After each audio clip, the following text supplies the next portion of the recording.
చాలా అందమైన పాట. ఈ మధ్య కాలంలో విన్నటువంటి పాటలలో వెరీ బ్యూటిఫుల్ మెలడీని అందించిన మిక్కీ జే మేయర్ గారికి, అలాగే అంతే అందంగా సాహిత్యాన్ని అమర్చిన సిరివెన్నెల సీతారామశాస్త్రి గారికి హ్యాట్స్ ఆఫ్ చెప్తున్నాము.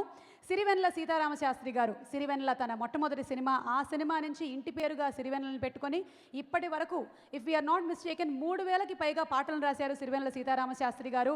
అండ్ అప్పటి నుంచి ఇప్పటి వరకు మంచి సాహిత్యానికి పెద్దపీట వేశారు తప్ప అద్భుతమైనటువంటి సాహిత్యానికి వారు ఎప్పుడు ప్రాధాన్యతనిచ్చారు. అదే కోవకి చెందిందే ముకుందం చిత్రంలోని ఈ పాటలు కూడా. సిరివెన్నెల సీతారామశాస్త్రి గారి గురించి ఒక స్పెషల్ ఏవీని ఇప్పుడు చూసేద్దాము. సిరివెన్నెల, ఆయన పేరులోనే చల్ల చల్లని వెన్నెల ఉంది. ఆయన పాటలు నులువెచ్చని స్పర్శ ఉంటుంది.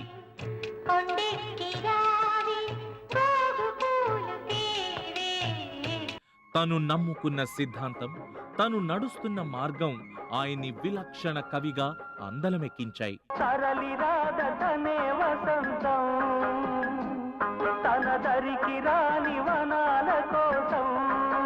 మరుగున పడుతున్న విలువల్ని, పరుగులు వదిలేస్తున్న ఆలోచనని ఆయన పాట నిష్కర్షగా గుర్తు చేస్తుంది.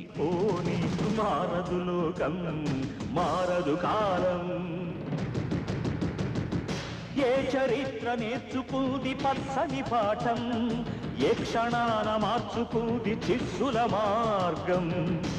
మనకి పరిచయమైన విషయమే ఆయన పాటలో ఒక కొత్త కోణంలో కనిపిస్తుంది. ఇది మనకు సంబంధించిన విషయమే కదా అనిపిస్తుంది. కొంగొత్త అలంకారాల్ని సంతరించుకొని వినూత్నంగా వినిపిస్తుంది. నాది ఏకాకి జీవితం, నాది సంసార సాగరం, నాదే సన్యాసం శూన్యం. రోజు వినే అవే మాటలు ఆయన పాటలు ఎంతో మధురంగా మనల్ని పలకరిస్తాయి. ఎటు వెళ్ళిపోయింది మనసు, ఇలా ఒంటరైంది వయసు. మనసులోని భావాన్ని మేల్కొల్పి ఇవి మనవే కదా అని ఆశ్చర్యపరుస్తాయి.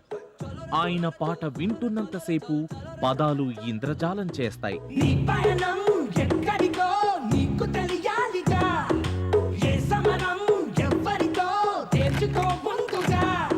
పాట పూర్తయ్యాక ఒక రకమైన సంఘర్షణ, ఆలోచన రేకెత్తిస్తాయి. ఈ అంశాలే ఆయన పాటల్ని ప్రేక్షకుల హృదయాల్లో చిరస్థాయిగా నిలిపాయి. బతుకంటే బడి చదువా అనుకుంటే అతి సులువా, పొరపడినా పడినా జాలి పడదే కాలం మనలాగా. ఒక నిమిషం కూడా ఆగిపోదేను వచ్చేదాకా. మనసులోని ఎన్నెన్నో కోణాల్ని ఆయన పాటలు విశ్లేషించిన తీరు అసామాన్యం. ఆయన పాటలో అద్భుతమైన ఊహలు అసంఖ్యాకం.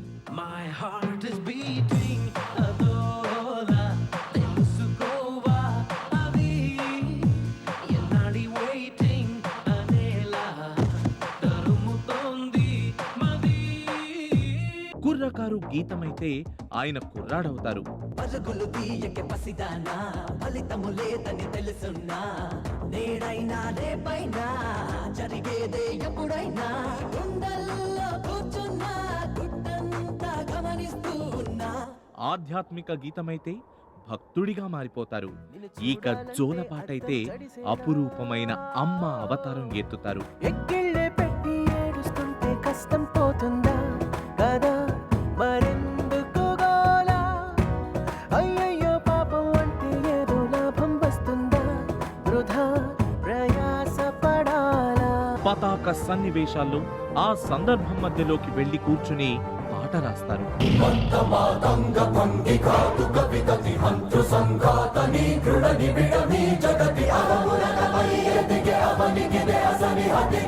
ఆయన రాసే ప్రతి పాట ఓ పాఠ్యాంశం. ఆయన వాడే ప్రతి పదం పాటల పల్లకిని మోసే బోయి.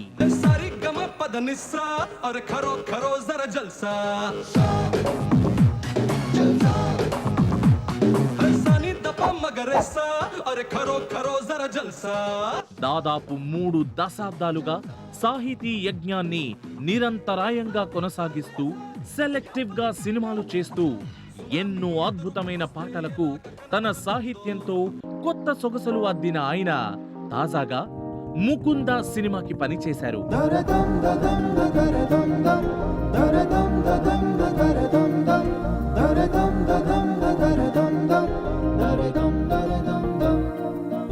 ఆద్యంతం తెలుగుదనం నిండిన ఈ సకుటుంబ భరిత ప్రేమ కథా చిత్రానికి ఆయన కలం నుంచి జాలువారిన సాహిత్య సుమాలు మరింత వన్నె తేవాలని ఆ సంగీత సరస్వతిని కోరుకుందాం.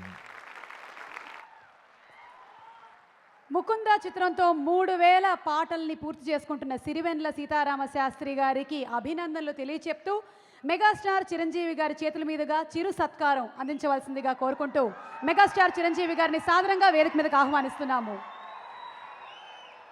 చిరంజీవి గారికి బొకేను అందించడానికి ఠాగూర్ మధు గారిని, అలాగే నల్లమలపు శ్రీనివాస్ గారిని, శ్రీ సిరివెన్నెల సీతారామ శాస్త్రి గారిని వేదిక మీదకి రావాల్సిందిగా రిక్వెస్ట్ చేస్తున్నాము సార్.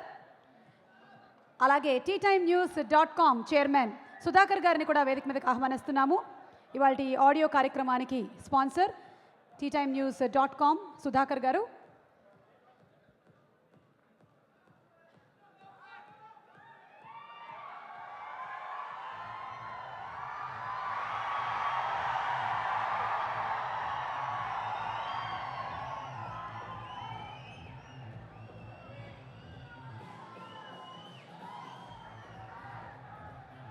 ఎన్నో భక్తి గీతాలని, ఆశావాద గీతాలని, సందేశాత్మక గీతాలని, అమలినమైన శృంగార గీతాలని మనకు అందించిన సిరివెన్నెల సీతారామ శాస్త్రి గారికి స్వాగతం చెప్తూ, అలాగే డైరెక్టర్ శ్రీకాంత్ అడ్డాల గారిని కూడా వేదిక మీదకి ఆహ్వానిస్తున్నాము.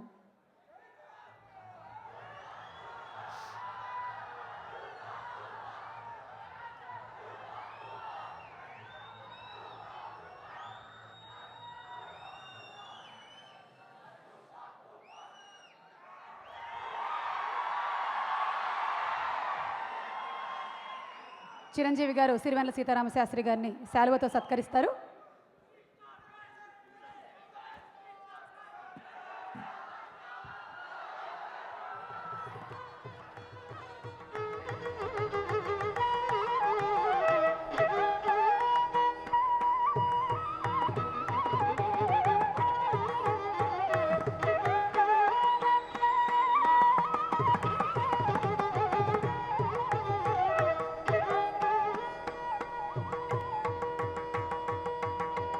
ఇది తెలుగు సినిమా సాహిత్యానికి జరుగుతున్నటువంటి సత్కారంగా భావిస్తున్నాము. సిరివెన్నెల సీతారామ శాస్త్రి గారు మాట్లాడతారు.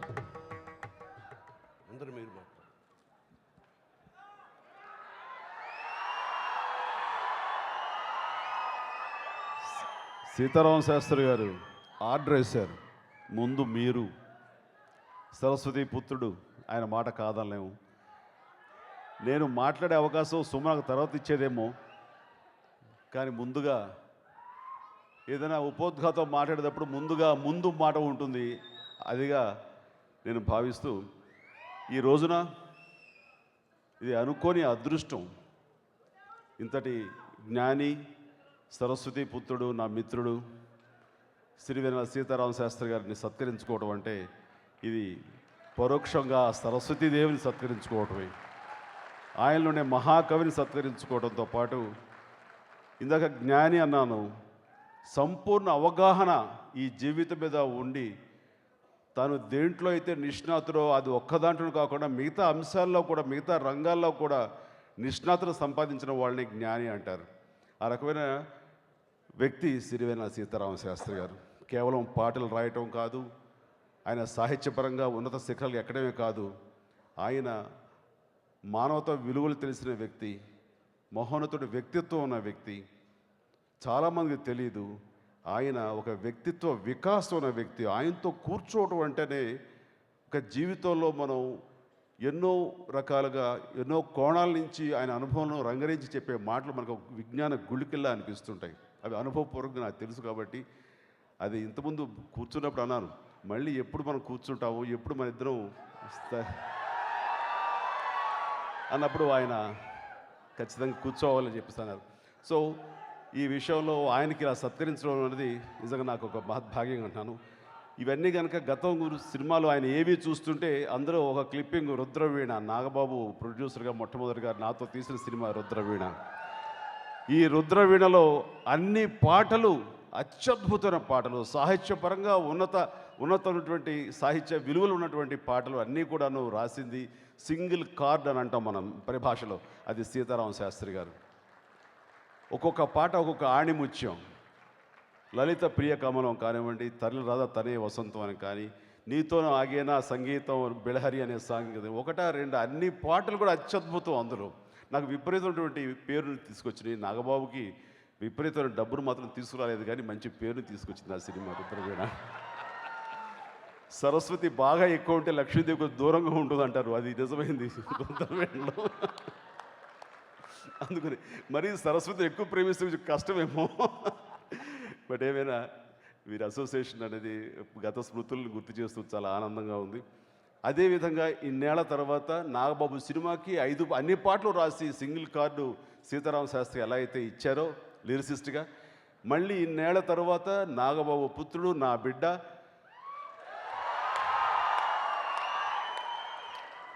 వరుణ్ తేజ్ సినిమా ముకుంద కూడా అన్ని పాటలు ఆయనే రాసి సింగిల్ కార్డు మళ్ళీ ఆయన సొంతం చేసుకున్నారు.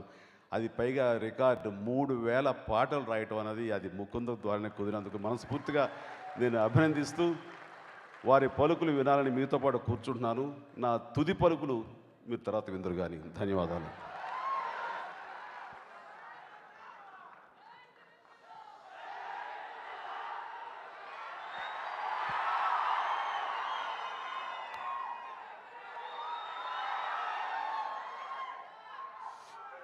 శ్రీ గురుభ్యో నమః. నేను చిరంజీవి గారి గురించి ముందర మాట్లాడమని కారణం ఏమిటంటే, శంఖంలో పోస్తే తీర్థం అవుతుంది, ఆయన వినమంటే మీరు వింటారు. మెగాస్టార్, మెగా ఫ్యామిలీ, వీళ్ళున్న ఫంక్షన్లో ఎవళ్ళైనా మాట్లాడడానికి పూనుకోవడం అంటే మాట దక్కదు అని తెలుసుకోవటమే. ఎందుకంటే వారి మాటలే వినడానికి ప్రయత్నం చేస్తారు. మీ హర్షధ్వనాల హోరు వచ్చి తాగుతుంటే చినుకుల జల్లైతే ఒళ్ళు పులకరిస్తుంది, కానీ భయంకరమైన జడివానైతే ఒళ్ళు జలధరిస్తుంది, గుండెల్లో దడబుడుతుంది. అందువల్ల ఇప్పుడు నేను మాట్లాడడానికి ఈ చిత్రం గురించి ముక్తసరిగా 3 మాటల్లో మాట్లాడాలా, నాకు ఆత్మీయమైన మిత్రుడు శ్రీ చిరంజీవి గారి గురించి, megastar, Pawan star, mega Pawan star నా నాగబాబు, సత్యానంద్ గారు చెప్పిన మిస్సైల్, వీళ్ళ గురించి మరో 4 మాటలు మాట్లాడాలా అన్నది మీ మౌనాన్ని బట్టి ఆధారపడి ఉంటుంది. మీరు నన్ను కంగారు పెట్టకుండా మౌనంగా వినండి. మొట్టమొదట ఈ ముకుంద చిత్రాన్ని గురించి 3 ముక్కలు.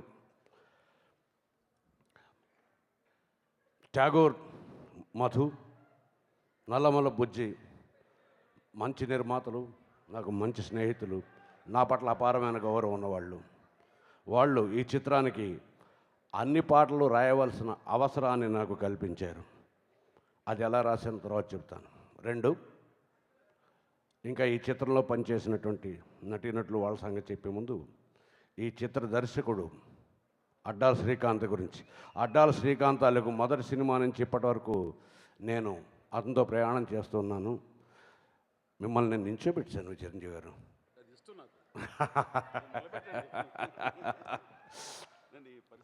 మామూలు ఈరోజు మనం మాట్లాడుకునే పరిభాష ప్రకారం అయితే అడ్డాల శ్రీకాంత్ సినిమాలు అత్యంత విభిన్నంగా, కొత్త తరహాగా, విలక్షణంగా ఏమీ ఉండవు.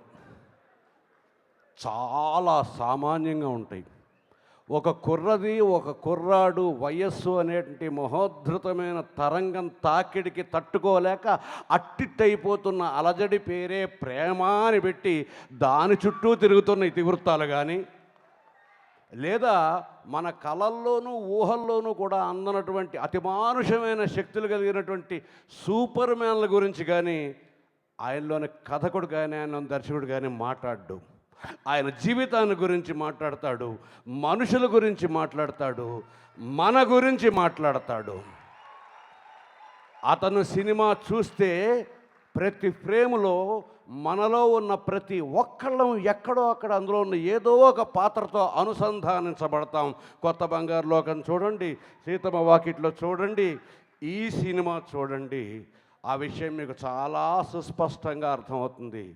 ఈ సినిమాలో మీరు మొదటి పాట విన్నారు, అది సాంకేతికంగా మొదటి పాటలో ఒక చిన్న తప్పు దొర్లింది. ఆ తప్పుని సరిదిద్దుకుని మీరు పాట వినండి. చేసేదేదో చేసే ముందే ఆలోచిస్తే తప్పుందా? తోచిందేదో చేసేస్తుంటే తొందరపాటు అయిపోదా? పక్కనే అక్షరాలను నిలిపి ఉంచిన అర్థమవని ఒక పదము కానిదే ఫలితం ఉండునా? అర్థమవని ఒక పదము కానిదే అర్థముండునా అని పాటలో ఉంది, మార్చుకోండి. పక్కనే అక్షరాలను కలిపి ఉంచిన అర్థమవని ఒక పదము కానిదే ఫలితముండునా? నీది అయిన నిర్వచనమిచ్చుకో జీవితానికి ఏం చేసినా. అది ఈ చిత్రంలో ఉన్నటువంటి కథానాయకుడు తాలూకు పాత్రనే కాదు, అది మనందరికీ వర్తిస్తుంది. అంతేకాదు, కళ్ళకి మధ్య కనురెప్పే అడ్డని నేను ఊరికే చదివి వినిపించట్లేదు. నేను నా మిత్రుడి గురించి చాలా కాలం తర్వాత అవకాశం వచ్చింది. ముఖ్యమైన కొన్ని విషయాలు ఈ వేదికను ఆధారం చేసుకుని మెగాస్టార్ ఎవరైతే ఆంధ్రదేశంలోని ఆంధ్ర చలనచిత్ర రంగాన్ని ఒక మలుపు తిప్పి తనదైన ఒక చరిత్ర సృష్టించారో ఆయన గురించి మాట్లాడాల్సిన అవసరం 4 మాటల కంటే ఎక్కువ మాట్లాడను. అందుకోసం ఇక్కడ చెప్తున్నాను. కళ్ళకి మధ్యన కనురెప్పే అడ్డని, నమ్మకం నిజమయ్యే లోపల తీయని నొప్పి ఉందని, ఆటనే వేటగా మార్చడం కాలం అలవాటని గమనించే తెలివి ఉంటే ప్రళయాన్ని ప్రణయం అనవా? ఈ 4 లైన్లు చిరంజీవిగా అప్లై అవ్వా? కయ్యమో నెయ్యమో చెయ్యకు కాలక్షేపానికి, గాలిలో కత్తులే దుయ్యకు, శత్రువు లేని దాడికి, ఊహతో నిచ్చెన వెయ్యకు, అందని గగనానికి. వ్యర్థంగా వదిలేస్తే 100 ఏళ్ళు ఎందుకు మనకి? ఈ 4 అక్షరాలు, ఈ 4 లైన్లు ఈ పాత్రని కాకుండా రాబోయే జీవితానికి వరుణ్ తేజ్కి ఒక ఆశీస్సులాగా భావించి అతను తన జీవితాన్ని 100 ఏళ్ళు వ్యర్థంగా వదిలేస్తే ఎందుకు మనకి అనే విషయాన్ని ఈ రోజు నుంచి గుర్తించి మాట్లాడాలని ఉద్దేశంతో పర్టికులర్గా ఈ పాటలో రాయడం జరిగింది. ఇది ఒకవేళ మ్యూజిక్ ద్వారా వినకపోయినా మ్యూజిక్ ద్వారా వినండి. ఎందుకంటే వికీ మేయర్, జే మేయర్ తాలూకు మ్యూజిక్లో వినిపించటం అనే అలవాటు చాలా సహజంగా ఉంటుంది. బహుశా ఇక్కడున్న అకౌస్టిక్స్ మూలాన్ని అనుకుంటాను ప్రతి అక్షరం మనకు వినిపించట్లేదు. ఇప్పుడు ఈ మాటలు మాట్లాడటానికి కారణమైనటువంటి పరిస్థితి ఎందుకు వచ్చిందంటే, జీవితపు మహాసముద్రానికి ఎవ్వరి ఎవ్వరి తాలూకు అవసరము లేకుండా మహా తుఫాన్లకి ఎదురీదుతూ ఈరోజు మనం మెగాస్టార్గా భావిస్తున్నటువంటి ఒక చిరంజీవి ప్రయాణాన్ని మీకు గుర్తు చేయటానికి, చిరంజీవి గారికి నాకు మేమిద్దరం సమవయస్కులం. నాకన్నా 2 నెలలు మాత్రమే చిన్న. మా ఇద్దరికి పరిచయం అన్న మాట కన్నా కొంచెం ఎక్కువ మైత్రి అని కూడా తప్పకుండా చెప్పుకోవచ్చు. ఆయన కూడా ఏమనుకోరు. ఆయన రుద్రవీణ నుంచి ఎప్పుడైనా ఆయనకి పాట రాయవలసి వచ్చినప్పుడు నేను 2 విషయాలు గుర్తుపెట్టుకుంటాను. ఒకటి, ఆ సినిమాలో చిరంజీవిని ఆకాశానికి ఎత్తేయటం కాకుండా చిరంజీవి వ్యక్తిత్వం ద్వారా ఆయనను అభిమానిస్తున్న వాళ్ళకి, ఆ సినిమా చూస్తున్న వాళ్ళకి జీవితపు విలువలు తెలియాలి అనే ఒక లక్ష్యంతో ఆపద్బాంధవుడు సినిమాలో అయినవాడే అందరికీ అయినా